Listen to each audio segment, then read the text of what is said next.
Hello folks, today we're going to be replacing this controls on my Goldwing, 2001 Goldwing GL1800 ABS, and the controls were giving me some trouble with the kill switch. Kill switch stopped working, or it was intermittently failing. I'd ride along, and if I accidentally bumped the kill switch while in the run position, the bike would shut off. Not to mention, I got a couple other issues with the switches that'll give me some trouble. So anyway, I got a new one. We're gonna replace that and go from there. Alright, see you in a bit.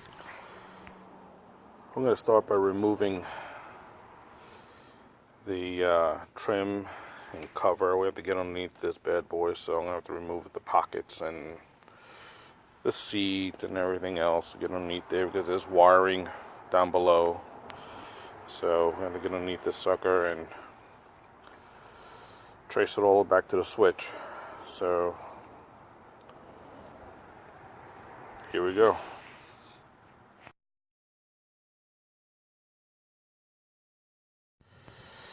If you already have a GL1800, I'm sure you've been able to remove the fairing and get underneath the belly.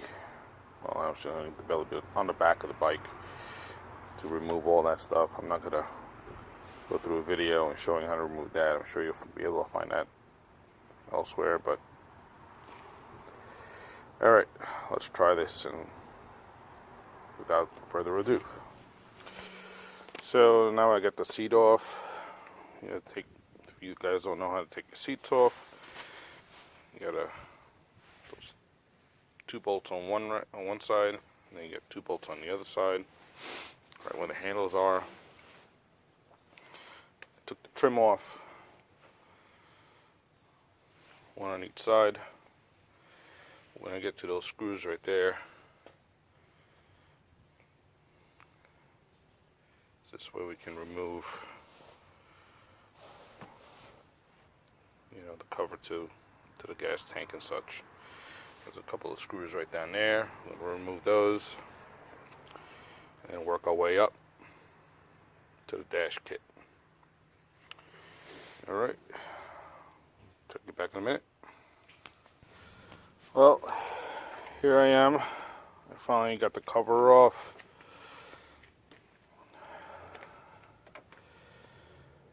Yep, it was a little bit of a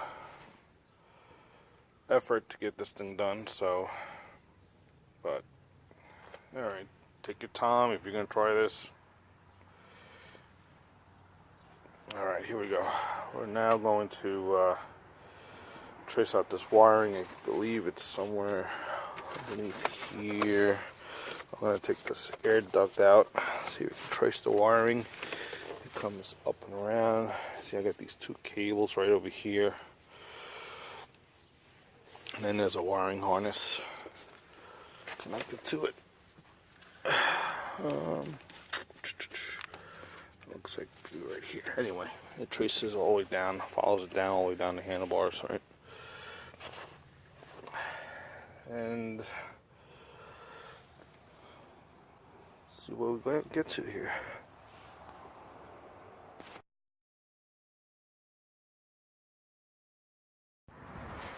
Alright, so here I am. I had to take the screws. There are 2 screws underneath here.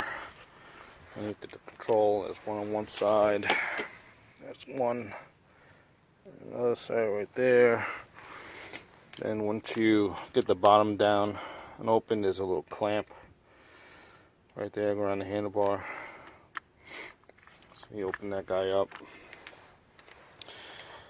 Then along there's a cover like this guy right here. There's a strip with 2 screws on it. It's strapped right across underneath the handlebar. And then down there, just holding the harness there nice and tight.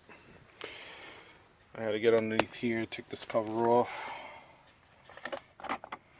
That's this guy right here. It's just sitting right over there. 2 screws. I just put the screws back in there so I won't lose them. And then, so this is where I'm at. Looks like I got this. This is the wiring harness I'm looking to have to remove right here. Get in there. This guy. This guy right here. Looks like we gotta get my finger out of the way. We got a clamp right here. And tied to. It's got a wire tie. Just follow the harness all the way down and around. And if you're thinking this is my first time doing this, yes it is. So it's like here's the harness right over here, right there. I'm tracing it back, and then ultimately it's like we're going to be ending up in this. Somewhere in this cluster right over here. Looks like there's 2 screws right over here. On here I can unmount. Hopefully I'll be able to work with it a little bit and then make my connections. And then I'll take this whole cluster device off. The wiring, well, the cables that attach, I'll have to feed it through. And yeah, that's where we're at. So check you back.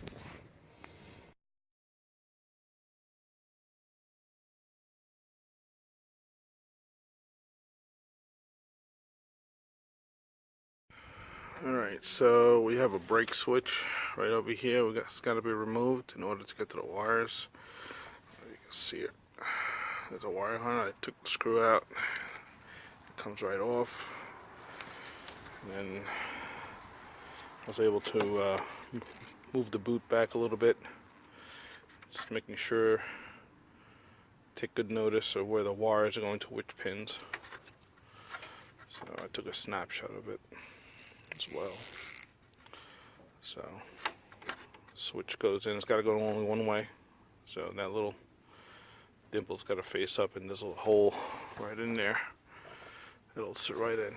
So alright, so we got that part off. We took the cable off the throttle.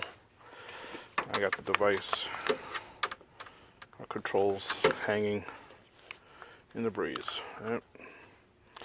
Working my way to removing the harness. Cable stays there, throttle cable, so we don't need to do anything with that, thankfully.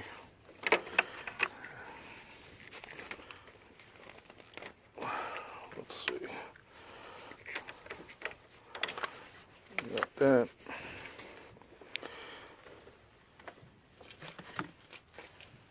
Alright. Do this one-handed, holding the phone. Okay, and I removed the tie strap that was back there, and there was a little clamp right there, and tracing.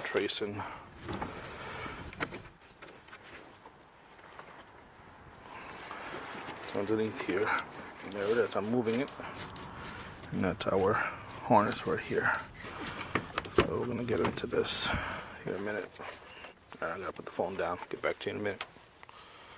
Alright, so we're gonna see if we can free this harness up, and it looks like you just thumb this off your fingers.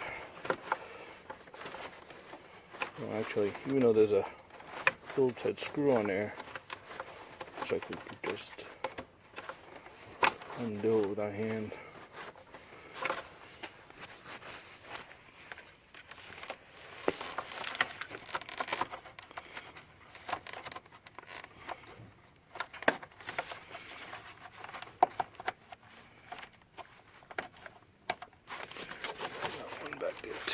Loosen that sucker up.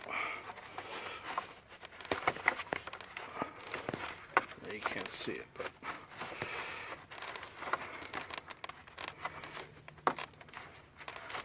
it's coming loose. Okay, it's freeing up a little bit. Just need a little bit more.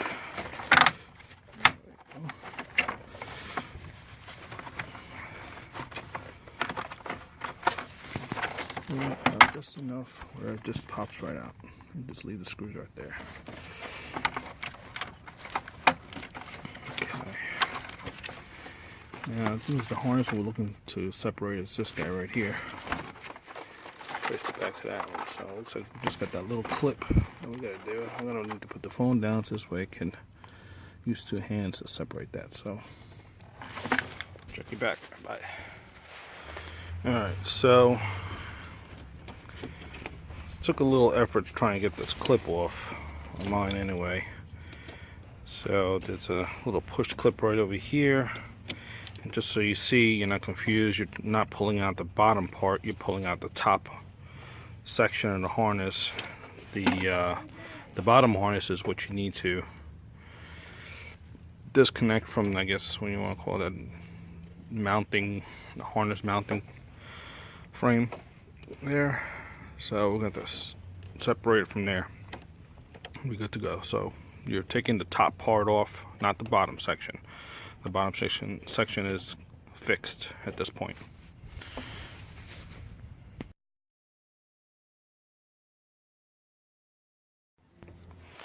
Alright, so we took out the bottom part of the plug that was fixed to the frame. Basically it was underneath. It was underneath here, and it was mounted onto that plastic harness, and I just popped it up and it came right out. So I'm going to trace it back and see if we can pull it out. Alright, here we go. Here's the old one. Got the old one out. And we'll go in reverse order. Make sure you save your switch. Put your switch back where it belongs. And just be cognizant on how you unrouted the old cable. And it's pretty important because you don't want to get it pinched. So there's a certain way in there that you want to put it back, right? So, alright. Let's put it back together. Alright, so back in the process of reinstalling this, I got the wire, the cable, the harness fed through underneath the steering head there, and here it is, right here. And we're going to connect it back to that, but just wanted to point out that way back here, there's a clamp with some like camel humps. So just make sure that your cable is right where it belongs. There's 3 camel humps. There's one in the front here for one cable. Looks like for your brake. There's another one here for our cluster control, and then there's another one back here. I'm not sure. Oh, that looks like it's for.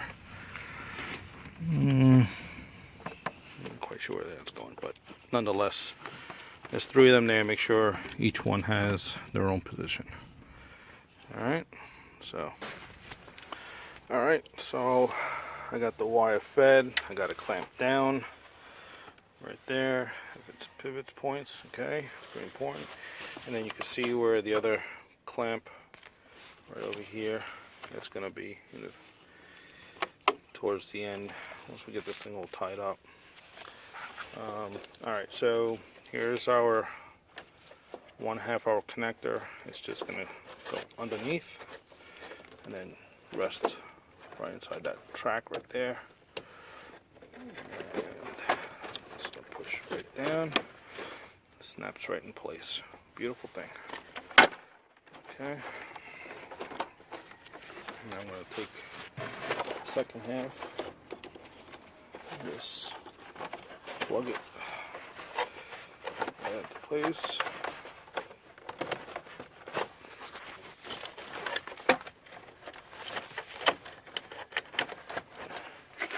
Part in here, let's see.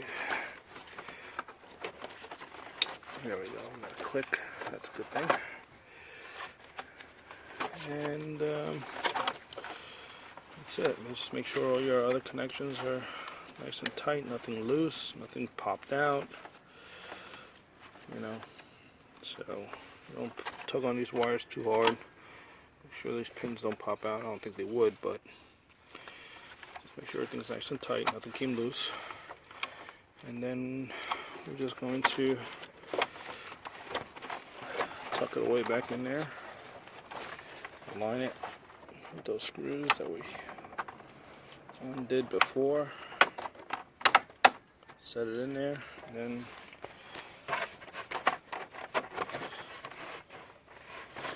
just going to twist it. So we can twist these on there.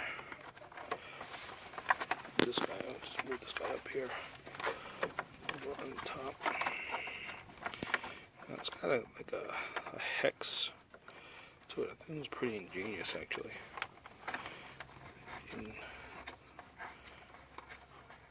The plastic nylon, and actually you can thread it right in. Doesn't have to be tight. It's just something to hold that plastic in there. You want to make it secure. I don't think it's going to flop around, but I feel it's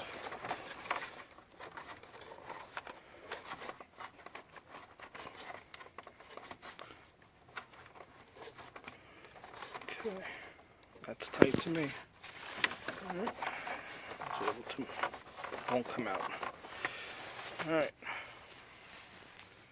That's that. Alright, so just wanted to show the finished product. This took just about all day. I started around 10 o'clock this morning and got done about, I don't know, 6 o'clock Sunday night. So I had to stop and get some connectors for my plugs on some wiring I'm doing and modifying a couple of things. Updated the grips. I was doing that too while I had everything apart. And updated the dash kit a little bit. Got that from a friend, so check that out. I'm gonna try it, see what it's like. Anyway, so here's the control cluster that I just replaced, and I'm gonna start it up. Well, let's see. Oh, we're in gear. So let's power it up and check this out. And let's see, we'll start it. Make sure we're in position. So,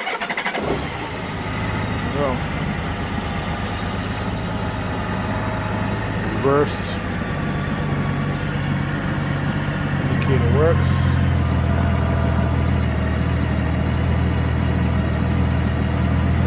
Stands down, but at least I know the switch is working. Okay. Cruise control on off is working. Turn that off. And we're good to go. Alright guys, thank you. Talk to you later. Hope this works out for you. It's a little bit of a job, but it can be done. Save yourself $300-400 in labor.